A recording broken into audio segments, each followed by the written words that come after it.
guys, I'm Andy, and today I'll be reading the 5th chapter of The Absent Author. Chapter 5. Back on Main Street, Dink adjusted his backpack and led the way to the Shangri-La Hotel. Maureen Higgins said she dropped him off at the hotel last night, he told the others, so that's our next stop. What if she didn't? Josh said, catching up to Dink. What do you mean? I mean, maybe Maureen Higgins wasn't telling the truth. Maybe she kidnapped him, and she's hiding him in her lunchbox, Ruth Rose said. Very funny, Ruth Rose, Josh said. Maureen Higgins said she drove Wallace to the hotel, but what if she drove him somewhere else? You could be right, Dink said. That's why we're going to the hotel. With Dink in the lead, the four approached the check-in counter in the hotel lobby. Excuse me, Dink said to the man behind the counter. May we help you? He was the saddest looking man Dink had ever seen. He had thin black hair and droopy eyebrows. His skinny mustache looked like a sleeping centipede. A name tag on his suit coat said Mr. Linkletter.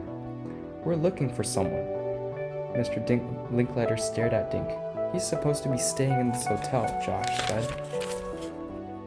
The man twitched his mustache at Josh. His name is Wallace, Dink explained. Can you tell us if he checked in last night?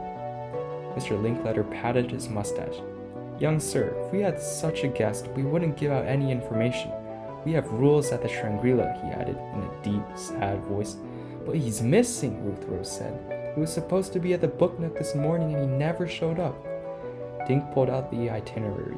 See, he was coming here from the airport. The taxi driver said she saw him walk into this lobby. And he's famous, Ruth Rose said. She placed her book on the counter in front of Mr. Linkletter. He wrote this. Sighing, Mr. Linkletter looked down at Ruth Rose. We are quite aware of who Mr. Wallace is, young miss. Mr. Linkletter turned his sad eyes back on Dink. He flipped through the hotel register, glanced at it, then quickly shut the book. Yes, Mr. Wallace checked in, he said. He arrived at 8:05.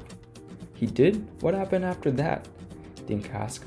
Mr. Linkletter pointed toward a bank of elevators. He went to his room. We offered to have his suitcase carried, but he preferred to do it himself. Have you seen Mr. Wallace yet today? Mavis asked. No, madam. I haven't seen him. Mr. Wallace is still in his room.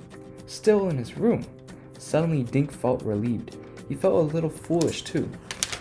Wallace hadn't been kidnapped after all. He was probably in his room right now. Can you call him? Dink asked. Mr. Linkletter tapped his fingers on the closed hotel register. He patted his mustache and squinted his eyes at Dink. Please, Dink said, we just want to make sure he's okay.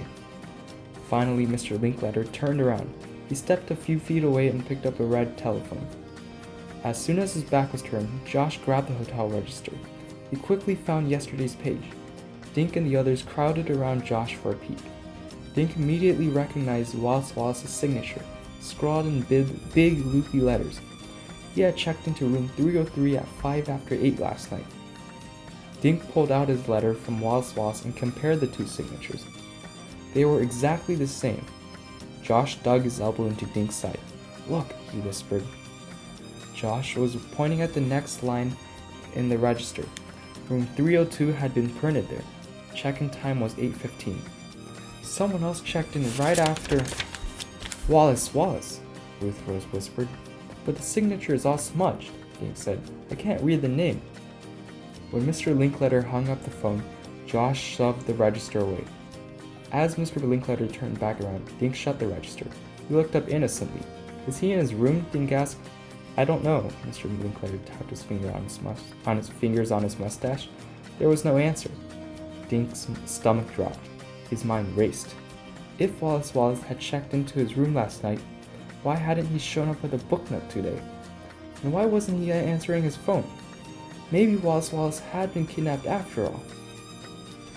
And that concludes chapter 5. So thank you for tuning into Storytime with Leos, and I'll be reading chapter 6 in the next video. So thank you once again, and I'll see you all next time.